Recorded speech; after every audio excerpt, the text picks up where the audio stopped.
David Brewster here from the Brewster's Millions of Rants, and this is Pick 'em All. And Pick 'em All is actually a lesson I've had for like the last 5 or 6 years. And if you've taken, private lessons with me in the last 5 or 6 years, we probably worked on this lesson because I did flesh this out with students in private lessons first. And then eventually I did submit a version of this to Guitar Player magazine, and it was almost in Guitar Player. But we shifted our focus to a different lesson and put this on the back burner. And I don't know if it's ever actually going to be, appearing in Guitar Player magazine. So I just moved forward and decided to make this for the channel. Here it is October, for Metal Month, and I thought Pick 'em All would be perfect. So this lesson is going to focus on downstroke picking. And I know that's an area a lot of guitarists kind of overlook unless you fall into bands like Metallica and start watching, James Hetfield. You may not even think about working on downstrokes. A lot of guitarists, they work on alternate picking and strumming, and they seem to neglect, those abrasive and aggressive downstroke picking attacks. And before we get too carried away here, I'm going to talk a little bit about picks. And I have mentioned the company I'm endorsed with, Hawk Picks, over in England. And these are the custom, late night lessons picks.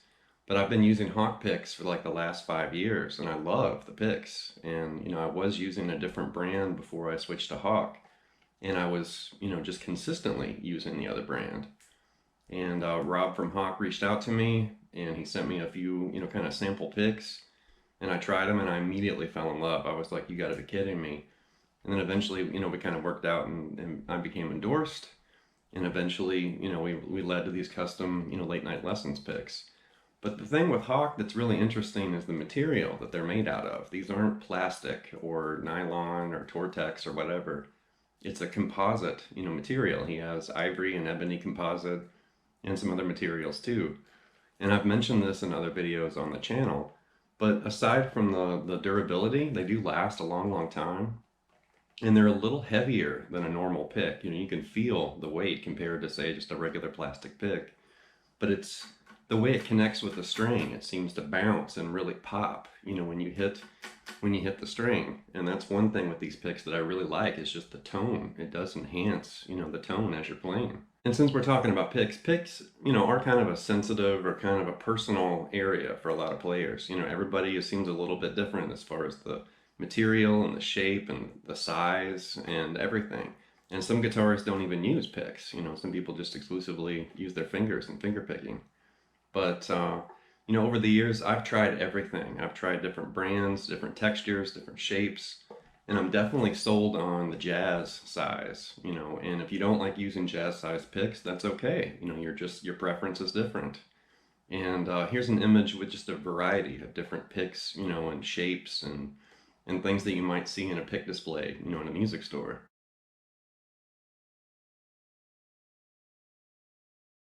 And I just think picks are cool. A lot of you have commented about the pick collection I have back here, in the frame, and I'm slowly, kind of filling that frame up with picks. And I don't know, I've always been interested in them. Even when I was a kid and I didn't have very much money, I could walk in a music store and either afford, picks or maybe strings, and I would dream about all the other stuff, in the store that I wanted. But I think my interest with picks started right off the bat because I could afford it. They were easy, carrying them around in my pocket or in a gig bag or whatever. And I just slowly, kind of dug it. I thought these are cool, different materials. And I don't know, there's random picks out there, shapes and sizes, and there's some really funky, designs.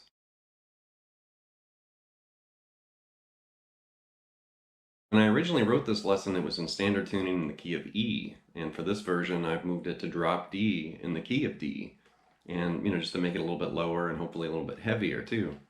But the whole lesson revolves around D Phrygian Dominant, which would be the fifth mode of G harmonic minor, and D Phrygian Dominant looks and sounds like this.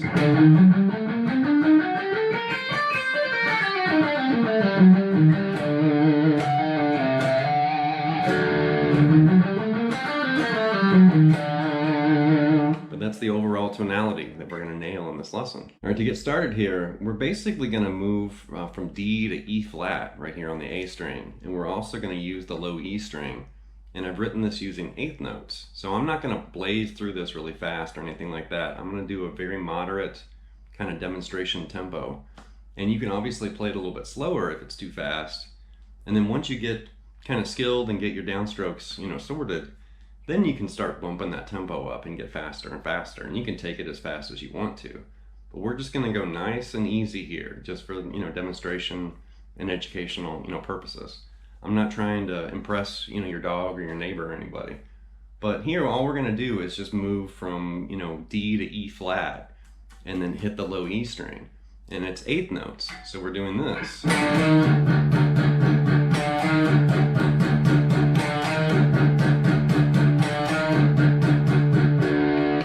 Now what we're going to do is move that E flat over an eighth note. So now we're going to put an open E in between the D and the E flat. And this concept of moving that note over is going to happen throughout this whole lesson. So now we have this.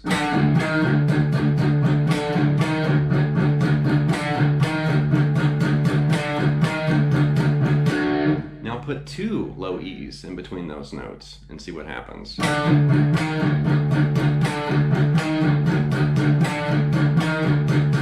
Do it again. Play the D, play the low E 3 times, and then E flat and the low E 3 times. That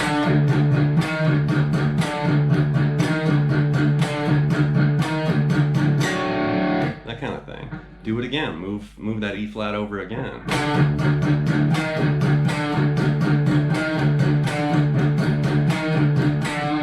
Do that again. Move the E flat over again.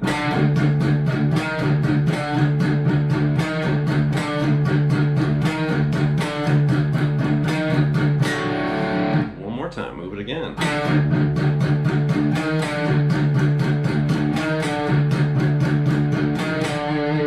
And the last version here, this would be example 1H, but I actually move from D to E flat and then back to D.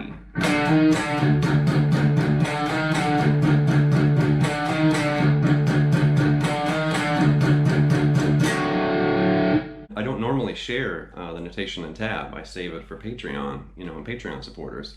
But I do want to flash at least the first, batch of examples for everybody, so you can actually see what we just did.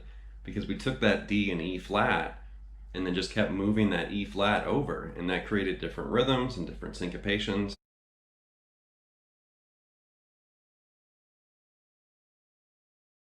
The next set of variations, we're still going to use the D and the E flat, but I'm also adding another D in there. So I'm just changing up the rhythm ever so slightly, and everything else is just that low E open.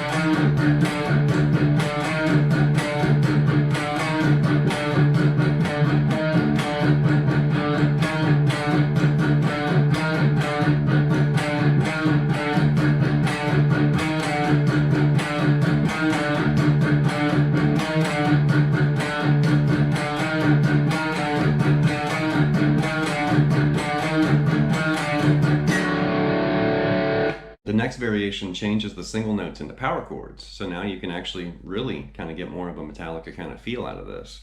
And we're going to start with this.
The last example is really just an extension of what we're looking at.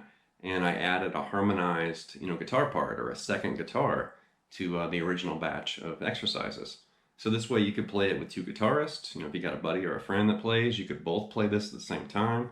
You could also loop or record, guitar one and then play guitar two in harmony with it. So really all I'm going to do is just go through examples 1A through 1H, but I'm going to harmonize that using an F sharp and G right here, which is going to harmonize with the D and E flat we had earlier. Something like this. Hopefully I'm not going to screw this up, but I am using the TC Electronic Ditto Looper again just to flesh this out in harmony. Something like this.